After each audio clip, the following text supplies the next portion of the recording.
Hello friends, welcome to my channel myself Vaibhavi Singh. And आज हम लोग करेंगे क्लास 7th की ज्योग्राफी का chapter 6 natural vegetation and wildlife. तो चैप्टर स्टार्ट करने से पहले वीडियो को लाइक कर दीजिएगा और अपने फ्रेंड्स के साथ भी शेयर कर दीजिएगा। और अभी तक आपने चैनल नहीं सब्सक्राइब किया तो चैनल को भी सब्सक्राइब कर दीजिएगा। तो चलिए हम अपना चैप्टर स्टार्ट करते हैं। तो सालिमा एक गर्ल है और उसका एक समर कैंप है, उसके लिए वो बहुत ज़्यादा एक्साइटेड है।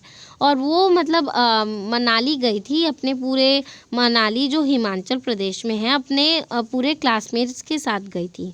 और उसने मतलब रिकॉल किया कि वो कितनी सारी सरप्राइज हुई, मतलब कितने सारे चेंजेस आए। जैसे जैसे उसकी जो बस थी वो ऊपर जा रही थी, कितने सारे लैंडफॉर्म में चेंजेस आए और कितना सारा चेंजेस हुआ।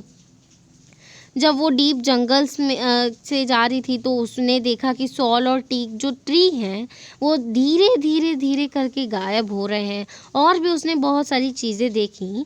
तो ये तो ऐसे ही स्टोरी है। तो अब देखते हैं। फ्रॉम सालिमाज observations we summarise that there is a close relationship between height of land and the character of vegetations. With the change in height the climate changes and that change is natural vegetation. The growth of vegetation depends on temperature and moisture. It also depends on factor like slope and thickness of soil. तो जो सालिमा का observation है उससे हम summarise करते हैं कि यहाँ पे एक क्लोज रिलेशनशिप है हाइट और लैंड के बिटवीन। विथ जो चेंज होता है हाइट में, जैसे जैसे उसकी बस ऊपर जा रही थी तो उसने सब बताया। उसके ऑब्जर्वेशन में हम लोगों ने देखा कि कैसे कैसे नेचुरल वेजिटेशन चेंज हो रहा था। तो ये जो ग्रोथ है वेजिटेशन का, ये डिपेंड करता है आपका टेम्परेचर और मॉइस्चर पे। और ये एक और चीज़ के फैक्टर पे डिपेंड करता है, वो है slope and thickness of soil. जो the type and thickness of natural vegetation varies from place to place because of the variation in these factors. Natural vegetation is generally classified into 3 broad categories as follows. तो जो type है मतलब type है और thickness है natural vegetation की, ये मतलब कुछ फैक्टर्स में दिए गए हैं। तो नेचुरल वेजिटेशन ना जनरली 3 ब्रॉड कैटेगरीज में क्लासीफाई किया जाता है। पहला ब्रॉड कैटेगरीज है आपका फॉरेस्ट, ठीक है, जो मतलब एक टेम्परेचर जहाँ पे मतलब रेनफॉल होती है, जहाँ पे प्रॉपर रेनफॉल होती है, इन सब फैक्टर्स पे मतलब आपका फॉरेस्ट होता है। और अब दूसरा आपका ब्रॉड कैटेगरी है ग्रासलैंड। ग्रासलैंड कहाँ ग्रो अप होता है? Grasslands which grow in the region of moderate rain. जहाँ पे मॉडरेट रेन होती है उस रीजन में आपका ग्रासलैंड्स होता है। अब श्रब्स क्या होता है? Thorny shrubs and scrubs grow in dry region. तो जो श्रब्स होते हैं, जो थॉर्नी श्रब्स होते हैं और स्क्रब्स होते हैं, ये ड्राई रीजन में हमेशा मिलते हैं आपको। Salima was sharing her experience of Himalayan trip with her father.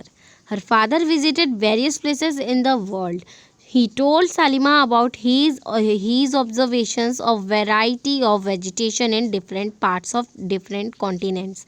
He mentioned about the coniferous forest in the subpolar regions, thorny bushes in the desert, thick tropical hardwood forest in the humid regions and many more. तो सालिमा अपना experience जब वो share करी थी Himalayan trip का, तो उसके father ने मतलब उसके जो फादर थे वो तरह तरह के places all over the world उन्होंने घूमा हुआ था।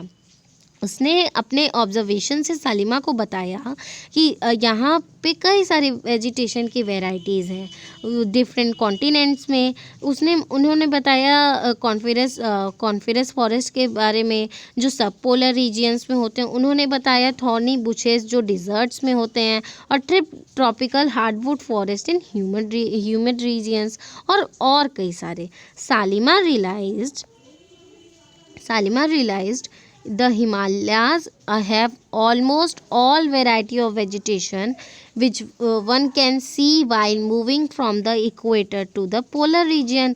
सालिमा ने रियलाइज़ किया जो हिमालयाज है उनके पास हर तरह की वैरायटी के वेजिटेशन होते हैं जब हम लोग इक्वेटर से पोलर रीजन पे जाते हैं। The changes in the type of natural vegetation occur mainly because of the changes of climatic condition. Let us get to know the different type of natural vegetation of the world with their characteristic features and wildlife inhabiting there. तो मतलब कि जो changes हैं natural vegetation के, मतलब कई सारे climatic condition की वजह से अकर होते हैं, ठीक है। चलिए अब हम लोग जानते हैं कि किस तरह के वेजिटेशन मतलब वर्ल्ड में तरह तरह के वाइल्ड लाइफ मतलब देखते हैं आप किस किस तरह के नेचुरल वेजिटेशंस आपके होते हैं। तो पहला टॉपिक है हमारा फॉरेस्ट। अभी हम लोग बस देखेंगे फॉरेस्ट मतलब किस किस तरह के फॉरेस्ट हैं, अभी वो लोग देखेंगे, हम लोग देखेंगे। तो चलिए देखते हैं। सो फॉरेस्ट ट्रॉपिकल, तो पहले में आपका है ट्रॉपिकल एवरग्रीन फॉरेस्ट, ठीक है। पहले फॉरेस्ट में आपका आ गया tropical evergreen forest. These forest are also called tropical rain forest. These thick forests occur in regions near the equator and close to the tropics. तो जो फॉरेस्ट होते हैं ये जो फॉरेस्ट हैं ये ट्रॉपिकल रेन फॉरेस्ट भी कहलाते हैं। ये जो थिक फॉरेस्ट होते हैं ये ऑकर होते हैं रीजन्स जहाँ पे इक्वेटर होता है, जो इक्वेटर जो ट्रॉपिक से क्लोज होता है। These regions are hot and receive heavy rainfall throughout the year. मतलब ये जो रीजियंस होते हैं वो बहुत गर्म होते हैं और हैवी रिसीव करते हैं heavy rainfall throughout the year. As there is no particular dry season the trees do not shed their leaves altogether. तो क्या अब जैसे यहाँ पे कोई भी मतलब ड्राई सीजन नहीं होता, इस वजह से जो ट्रीज़ हैं अपने पत्ते कभी नहीं झाड़ते। This is the reason they are called evergreen, और यही रीज़न है कि वो एवरग्रीन कहलाते हैं। The thick canopies of the closely spaced trees do not allow the sunlight to penetrate inside the forest even in the day time. तो जो thick canopies होते हैं मतलब स्पेस्ड ट्री के, वो सनलाइट को अलाउ नहीं करते हैं फॉरेस्ट के अंदर आने में डे टाइम में भी। हार्डवुड ट्रीज़, तो इसमें हार्डवुड ट्रीज़ आपको बता रहा है, तो ये आपको याद करना, हम लोगों को याद करना होगा क्योंकि ये हमारे एग्ज़ाम में पूछ सकता है। तो हार्डवुड ट्रीज़ में हो गए आपके रोज़वुड हो गया, इबोनी हो गया, मेहोगनी हो गया, ये सब ना कॉमन है यहाँ पे। ये देखिए ये पिक्चर है ना, तो ये है tropical evergreen forest. Tropical deciduous forest. Tropical deciduous are the monsoon forests found in the large part of India, Northern Australia and in Central America. जो ट्रॉपिकल डेसिडियस फॉरेस्ट हैं ये मॉनसून फॉरेस्ट होते हैं जो फाउंड होते हैं India के large part में इंडिया के, नॉर्दर्न ऑस्ट्रेलिया के और सेंट्रल अमेरिका के। These regions experience seasonal changes. Trees shed their leaves in dry season to conserve water. तो ये क्या है, मतलब ये जो रीजन्स एक्सपीरियंस करते हैं सीजनल चेंजेस, जैसे ट्री अपना पत्ते झाड़ते हैं, यहाँ पे ट्री शेड होती हैं इनके लीव्स की मतलब ड्राई सीजन में, तो वाटर को कंजर्व करने के लिए। The hardwood trees found in these forest are sal, teak, neem and shisham. तो जो हार्डवुड ट्रीज़ यहाँ पे फाउंड होते हैं वो हैं सॉल्ट, टीक, नीम और शीशम। ये आई थिंक बहुत इम्पॉर्टेंट है, तो प्लीज़ इसको याद कर लीजिएगा। Hardwood trees are extremely useful for making furniture, transport and constructional materials. tigers, lions, elephants, langurs and monkeys are the common animals of these regions. तो जैसे कि ये जो हार्डवुड ट्रीज़ होते हैं ये बहुत ज़्यादा एक्सट्रीमली यूज़फुल होते हैं, जैसे कि कंस्ट्रक्टर मटेरियल्स के लिए, फर्नीचर बनाने के लिए, ट्रांसपोर्ट बनाने के लिए, ठीक है। और टाइगर हो गए, लायंस हो गए, एलिफेंट्स हो गए, लंगूर्स हो गए और मंकी हो गए, ये सब इस रीजियन में मतलब कॉमन एनिमल्स हैं। तो आई थिंक हम लोगों को यहाँ से लेकर के ये सब आपके लिए बहुत इम्पॉर्टेंट है, तो इसको याद करना बहुत ज़रूरी है। तो अब ये है आपका, देख सकते हैं आप पिक्चर में, ये है आपका ट्रॉपिकल डेसिडियस फॉरेस्ट। तो अब पहले हम लोगों ने देखा था ट्रॉपिकल एवरग्रीन फॉरेस्ट, अब हम देखेंगे टेम्परेट एवरग्रीन फॉरेस्ट। तो कंफ्यूज मत होइएगा, वो ट्रॉपिकल एवरग्रीन फॉरेस्ट था और ये टेम्परेट एवरग्रीन फॉरेस्ट है। The temperate evergreen forest are located in mid latitudinal coastal region. They are commonly found along the eastern margin of continents. Example in Southeast USA, South China, and in Southeast Brazil. They comprise both hard and softwood trees like oak, pine, eucalyptus, and etc. तो जो temperate evergreen forest होते हैं वो forest located होते हैं mid latitudinal coastal regions में, और ये कॉमनली फाउंड होते हैं ईस्टर्न मार्जिन कॉन्टिनेंट में, ठीक है। और ये मतलब जैसे एग्जांपल में आपका हो गया साउथ ईस्ट यूएसए हो गया, साउथ चाइना हो गया और साउथ ईस्ट ब्राज़ील हो गया। और ये मतलब इनके पास दोनों तरह की ट्रीज़ होती हैं, हार्ड और सॉफ्टवुड दोनों तरह की ट्रीज़ होती है।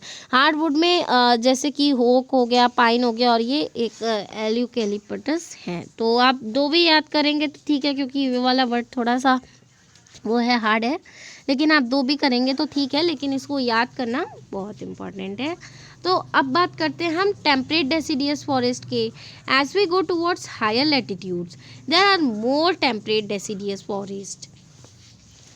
These are found in northern eastern part of USA, China, New Zealand, Chile, and also found in coastal regions of Western Europe. They shed their leaves in dry season. The common trees are oak, ash, beech, and etc. Deer, foxes, wolves are animals commonly found. Birds like peasants and monarchs are found here.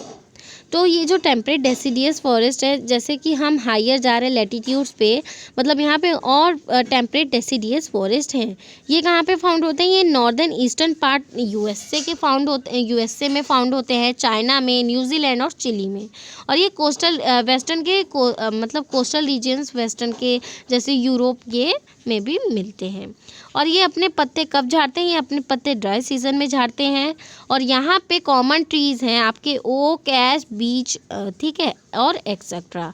Dear हो गए, foxes हो गए, wolf हो गए, ये यहाँ के common animals हैं जो यहाँ पे मिलते हैं। और बर्ड्स जैसे पीजेंट्स हो गए और मोनल्स हो गए, ये भी यहाँ पे फाउंड मिलते हैं आपको। जैसे पीजेंट ये वाली बर्ड है, आपको यहाँ पे पिक्चर मिल गई होगी, और मोनल ये वाली बर्ड है, ठीक है। तो चलिए अब आगे बढ़ते हैं। तो ये है टेम्परेट आपका डेसिडियस फॉरेस्ट, ये टेम्परेट डेसिडियस फॉरेस्ट है। तो ये हम लोगों ने फॉरेस्ट तो देख लिया। अब जैसे ये मेडिटेरियन वेजिटेशन हो गया और कॉनिफेरस फॉरेस्ट, ये सब हम लोग पार्ट 2 में देखेंगे। तो पार्ट 2 में हम लोगों का पूरा चैप्टर कंप्लीट हो जाएगा। ये था पार्ट 1। सो वीडियो अच्छा लगा हो तो प्लीज़ वीडियो को लाइक करिएगा, मेरे चैनल को सब्सक्राइब करिए और अपने फ्रेंड्स के साथ भी शेयर करिए। तो मिलते हैं नेक्स्ट वीडियो में, तब तक के लिए टेक केयर एंड बाय।